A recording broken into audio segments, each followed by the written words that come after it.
नमस्कार मंडळी, मी मनीषा आपल्या सर्वांचं स्वाद मराठी चॅनलवर खूप खूप स्वागत करते।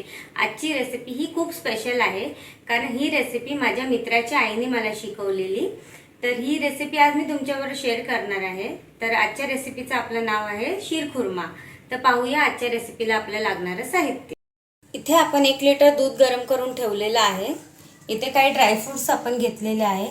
इथे चारोळी घेतलेले आहे, काजू बदाम घेतलेले आहेत, खारीक घेतलेले आहेत, मनुके घेतले आहेत, इथे शेवया घेतलेल्या आहेत। ही भाजकी शेवई आपण घेतली आहे। इथे साखर घेतली आहे। इथे आपण तूप घेतलेलं आहे, हे अमूलचं तूप घेतले आहे आपण। इथे वेलची घेतली आहे आणि जायफळ। चला तर मग आपण रेसिपीला सुरुवात करूया। इथे आपण गॅस पेटवून घेणार आहोत।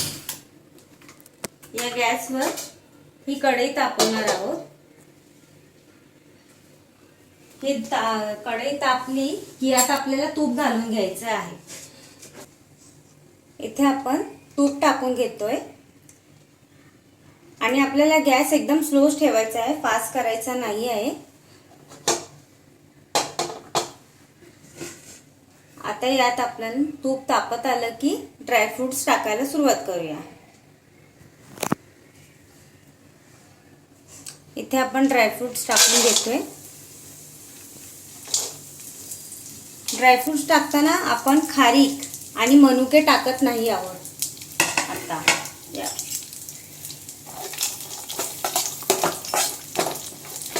आता हे काजू बदाम आपले लाल झालेले आहेत। यातच आपण या शेवया घालणार आहोत आणि शेवयाही भाजून घेणार आहोत।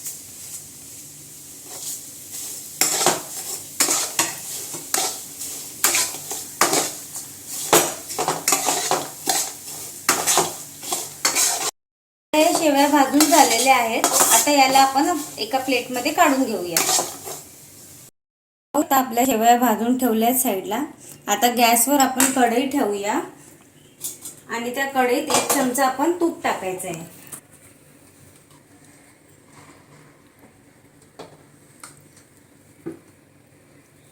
हे तूप तापलं की जे हे दूध आहे आपण मगाशी गरम करून ठेवलेलं ते यात टाकायचं आहे आपल्याला।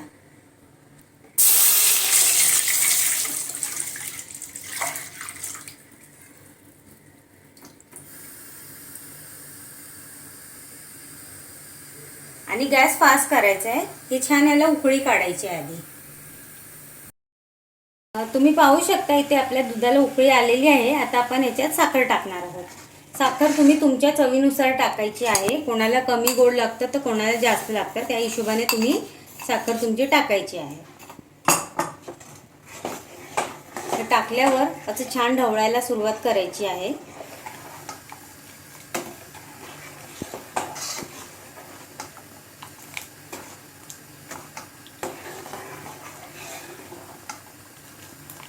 असं ढवळून घेतलं ना की साखर पटकन मेल्ट होते, म्हणून याला आपण ढवळत राहायचं आहे।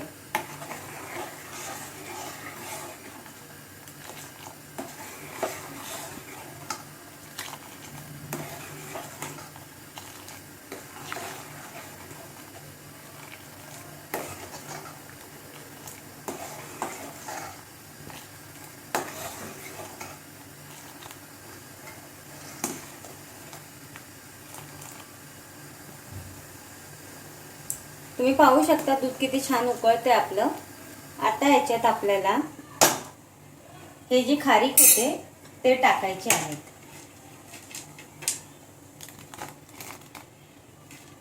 दूध उकळताना खारीक टाकले ना की याला छान ही नरम होतात। आणि मनुकेही टाकून घेऊया त्याच्यात।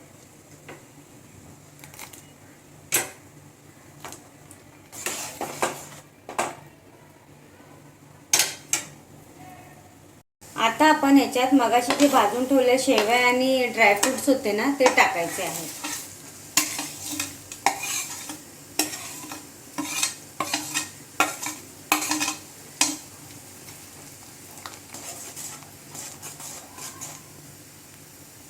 आणि ह्याला छान उकळी येऊ द्यायची। छान ह्याला उकळू द्यायचं आहे जोपर्यंत हे दूध थोडं आटत नाहीये। मध्ये मध्ये असं ढवळत राहायचंय। जेणेकरून हे उतू जाऊ नये म्हणून. आणि छान आटूपर्यंत ह्याला शिजवायचं.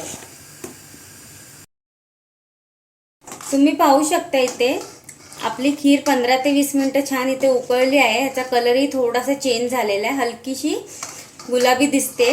आता आपण गॅस इथे स्लो केलेला आहे आणि इथे मी कॅरेमेल बनवायला ठेवणार आहे. ते एका भांड्यात आपल्याला थोडीशी साखर घालायची आहे कॅरेमेल करण्याकरता. आणि हे भांडं आपल्याला गॅस ऑन करून त्याच्यावर ठेवायचं आहे.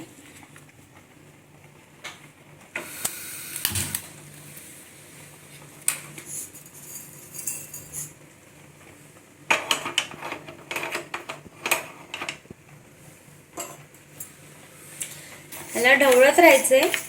हळूहळू ही साखर आपल्या आपणच वितळेल आणि ह्याचं कॅरेमेल तयार होईल छान असं.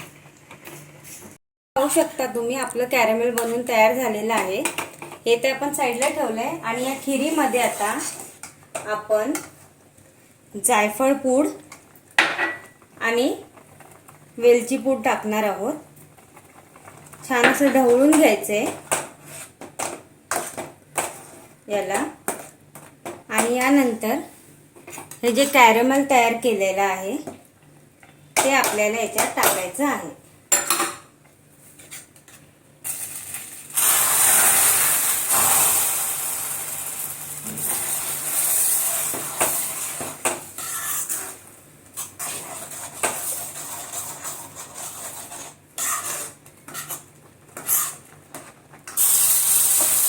चमच्याला हे जे कॅरेमेल होतं तेही ते दट टाकून आपल्याला मिक्स करायचं आहे त्याच्यात.